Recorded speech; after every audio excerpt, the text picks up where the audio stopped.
بەڕاستی بە بڕیارێکی وەزارەتی کارەبا و ئەنجومەنی وەزیران کە بڕیارێکی نادەستوری، نایاسایی، ناعەقڵانی، نامەنتقی، نائیداری دراوە بە زیادکردنی نرخی کرێی کارەبا.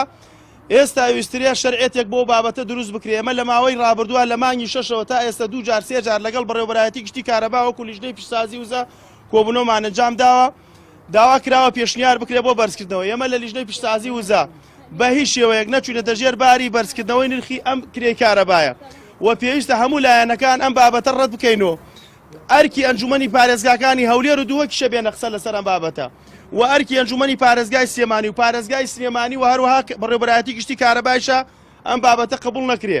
چونکە بەڕێزان بە پێی داتاکانی وەزارەتی کارەبا نزیکەی 4000 مێگا بەرهەمێنرێ. بە قسەی خۆیان 35 بۆ 45% ئەم بەرهەمهاتووی کارەبا ئەدزرێ. کێ ئەیدزیێ؟ کێ لە ناوی ئەبا؟ ئەو ناوچانەی کە کراوە بە 156 دینار هاوڵاتی کەمتر کرێ کارەبا بەکارێنێ.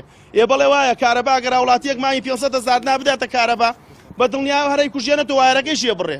بۆیە حکوومەت ئەرکی سەرشانێتی خزمەتگوزاری کارەبا بکە بە 24 کاتژمێر و بەو نرخەی کە لە ڕێنمایی ژمارەیەکی ساڵی 2021 وەزارەتی کارەبا هەیە زیادکردنی هەر دینارێک بۆ ئەم بابەتە هەر کەسێک مەسئولیەتی ئەماڵگرێ مەسئولیەتێکی دنیایی و یاساییش لەسەرشانێتی هەموو لایەک ڕاگەیاندکاران ئەو دەنگانە کە من بەڕاستی ڕەتیەکەنەوە ئەو دەنگانە کە من کە ئەم بابەتە ڕەتەکەنەوە هیوادارم ڕاگەیاندکاران بیکەنە ڕای گشتی ئەم بابەتە بۆ ئەوەی هەموو لایەکمان ڕەتیکەنەوە.